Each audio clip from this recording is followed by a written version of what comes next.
Hi everyone, this is Ari of Pups Unleashed, and I decided to make this video to share with you my training philosophy. There are a lot of training philosophies within the canine community, and I think it's so important as a trainer to be very aware of exactly where you stand on how you train dogs and how we understand dogs. And if you are looking for a trainer and you're a pet parent, it's really important that you also have some sort of idea of what training philosophy resonates with you, and you can look for trainers that share that philosophy. My philosophy is such that I believe dogs learn best when they are in a relationship with a handler, an owner, a pet parent, whatever you want to call them, when they're in that relationship that has mutual trust, communication, and understanding. It is absolutely possible to understand a dog's communication if you know what to look for, if you understand their body language, if you're well versed in canine learning and motivation.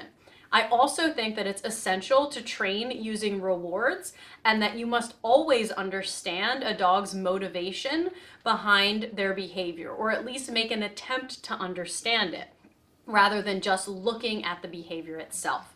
If you understand why a dog is doing what they're doing, it becomes a lot easier to then train a behavior that is incompatible with whatever it is they're doing, if it is something that's a problem. Rewards are a great way to motivate your dog. Most people don't work for free. Dogs aren't going to do it either. There's this myth that dogs work for us because they want to please. It's simply not true. They work for us because we have a relationship with them that they have learned over time through rewarding experiences. So always remember that it's okay to reward your dog. There at one point was this idea that you're bribing your dog if you train with rewards. It's not true. As long as you are motivating them for the behavior, it is absolutely not bribery. It's just learning and payment. You don't work for free either, I would be willing to guess.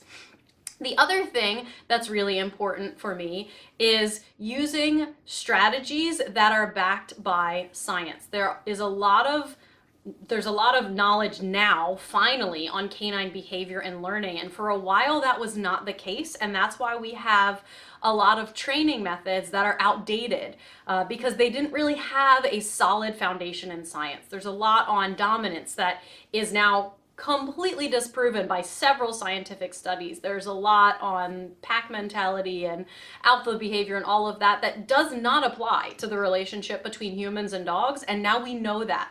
But unfortunately, some of those methods are still out there. What I rely on are methods that involve learning theory and involve the principles of classical and operant conditioning. So how do we motivate our dog? Why is my dog doing this behavior, and how is my dog feeling right now? Those are the things that I look at when I train a dog. You can use this strategy for skills-based training, for basic and advanced behaviors, for problem behaviors, and for serious behaviors like aggression or fear-based behaviors or reactivity. So you can use rewards and you can use the principles of learning theory to apply to all of these issues, whether it's just teaching skills or combating some really serious issues. The last thing that a reactive dog or a fearful dog or an aggressive dog needs is an aversive used on them. That is unethical, and it does not work long term, and it's actually quite dangerous. So I approach things from a reward-based standpoint. If it's a serious behavior, it's something that you can absolutely combat with rewards.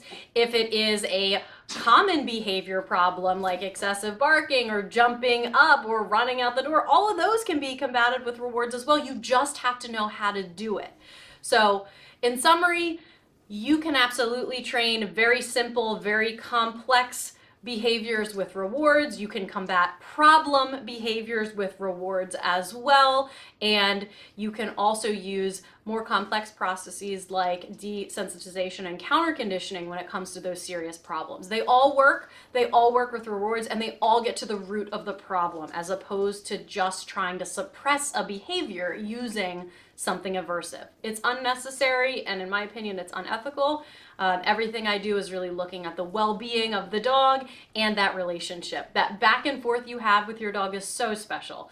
Dogs were domesticated thousands of years ago. They actually domesticated themselves from wild wolf populations that happened to be curious about human settlements, the ones at least that were less fearful than some of the others. And then once they domesticated themselves, as humans, we have selectively bred them for thousands of years, and it's still being done today.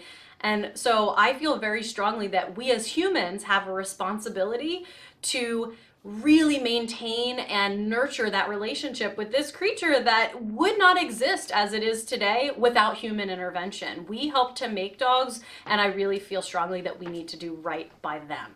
So that's my training philosophy in a nutshell. I love to get to know dogs. I love to get to learn what makes them tick. And if you feel the same way, please check out some of those other videos. We have how-to training videos and special topics that are particularly interesting. And there's more coming out every single week. So hit that subscribe button as well. That way you can see new things as they're posted.